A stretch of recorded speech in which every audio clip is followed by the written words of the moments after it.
రైతుల సంక్షేమం కొరకే రాష్ట్ర ప్రభుత్వం పనిచేస్తుందని కోవూరు ఎమ్మెల్యే వేమిరెడ్డి ప్రశాంతిరెడ్డి అన్నారు. విడవలూరు మండలంలోని పార్లపల్లి గ్రామంలో రైతన్న మీకోసం కార్యక్రమాన్ని నిర్వహించారు.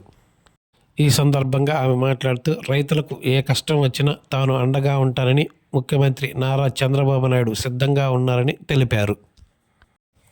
ముఖ్యంగా రైతులకు ఆర్థిక సహాయాన్ని అందించి వారికి అండగా నిలుచుకున్నందుకు అన్నదాత సుఖీభవ కార్యక్రమాన్ని ప్రవేశపెట్టి వారికి అండగా నిలిచారని గుర్తు చేశారు.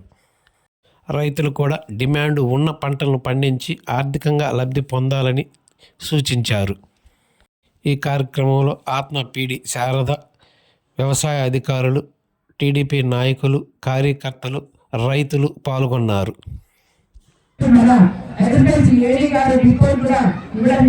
ఎందుకంటే నేను ఆమె అడుగుతూనే ఉంటానమ్మా అందరికి ఇచ్చారా లేదా అని, అందరికి ఇవ్వడం జరిగింది. అలాగే అందరూ ఆల్రెడీ రైతులు యూరియా తీసుకుని ఇంట్లో మొదలుగా పెట్టేసుకొని ఉన్నారు, స్టాక్ చేసుకొని ఉన్నారు.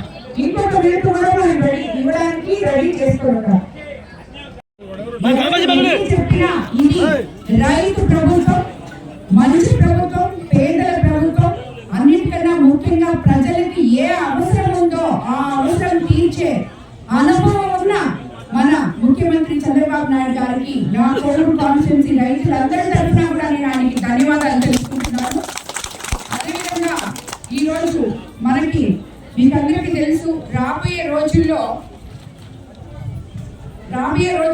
మనకి ఫస్ట్ రైతులకి అందరికీ ఈ పేపర్ ఇచ్చి ఇంటింటికి తిరిగి వాళ్ళకి ఏమైనా కష్టాలు ఉన్నాయేమో కనుక్కోమని చెప్పి మన గ్రామంలో ఉన్న గ్రామ పార్టీ అధ్యక్షుల్ని, కార్యదర్శుల్ని, బూత్ ఇన్ఛార్జుల్ని, క్లస్టర్ ఇన్ఛార్జుల్ని, కో కన్వీనర్ని అందరినీ కూడా మండల పార్టీ అధ్యక్షుల్ని అందరినీ కోరడం జరిగింది. ఎందుకంటే దాంట్లో మనము ఒక 5 పాయింట్లు చెప్పుకున్నాం ఇలాంటి. అందులో ముఖ్యంగా నీటి భద్రత.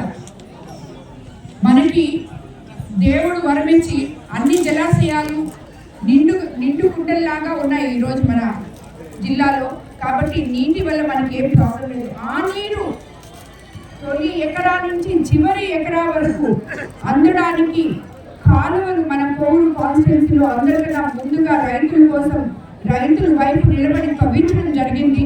ఎక్కడైనా రైతులకి అవి సక్రమంగా జరగలేదు అంటే కూడా తెలపంచి కూడా చెప్పడం జరిగింది. ఎందుకంటే మేము 15వ తేదీ ముందు నీళ్లు వదలకముందే చెప్పాను, నేను రైతులకి ఎక్కడైనా తీసుకోవాలని చెప్పి. ఎక్కడైనా 1 అలా ఇది ఉన్నా కూడా వాళ్ళకి కూడా ఇప్పుడు జరగకపోతే నెక్స్ట్ కూడా అవి తప్పకుండా రైతులకు 20 సంవత్సరాల నుంచి పూడిక దిగారు.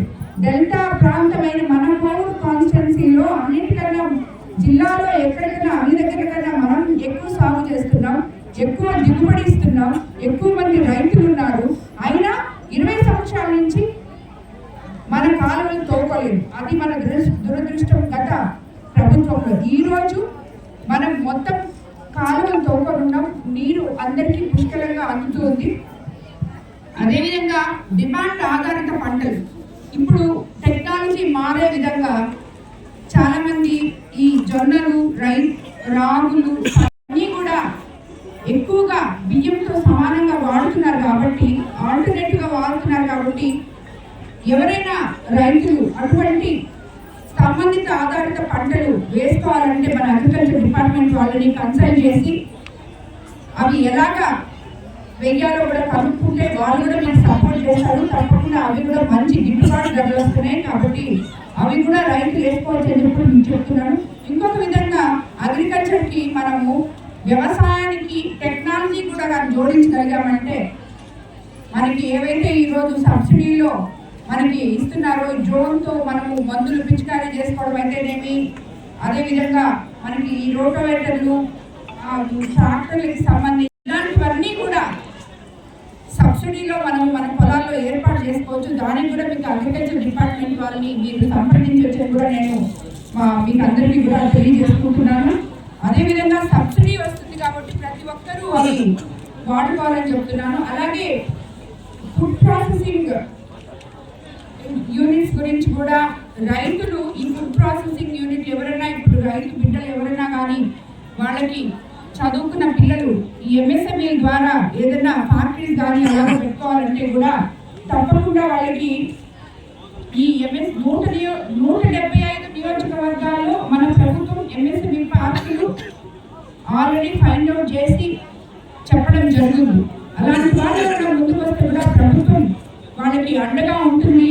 ఒకవైపు వృత్తి వ్యవసాయమే కాకుండా వ్యవసాయ ఆధారిత పంటలకి కానీ వాటిని ప్రాసెసింగ్ సెంటర్స్లో కానీ వాళ్ళకి ఆదాయం వచ్చే విధంగా అక్కడికక్కడే ఏర్పాటు చేసుకోవచ్చు అనే విధంగా మన ముఖ్యమంత్రి చంద్రబాబు నాయుడు గారు దీన్ని ముందుకు తీసుకెళ్తున్నారు.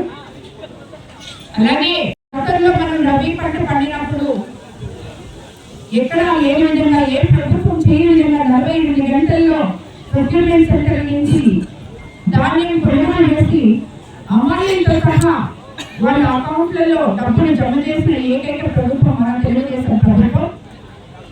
అలాగే ఈసారి మనం రాబోయే రోజుల్లో సీఎం గారితో మినిస్టర్ గారితో మాట్లాడి మన జిల్లా విధానం మనం అందరికన్నా కొంచెం ముందుగా పంటలు వేస్తాం కాబట్టి మన టైం వేరే కాబట్టి వేరే వాళ్ళు వేసేది ఆ ప్రొక్యూర్మెంట్ కేంద్రాలు ఓపెన్ చేసే టైంని సరి చేసుకొని ఈసారి బఫర్ జోన్ ఒకటి పెట్టించుకొని ఆల్రెడీ ముందుగానే వాళ్ళతో మాట్లాడుకొని ఈసారి ధాన్యం కొనుగోలు చేసే ముందే మాట్లాడుకొని బఫర్ జోన్ పెట్టించుకొని రేపు రెండో పంటకు కూడా మనకి ఎక్కడ ఇబ్బంది లేకుండా చేసే విధంగా ఈసారి తప్పకుండా మనం అందరూ ఆచరిస్తామని చెప్పి కూడా నేను దానికి మీరు తప్పకుండా రైతులకి అండగా నిలబడతామని చెప్పి కూడా మీకు అందరికీ నేను తెలియజేసుకుంటున్నాను.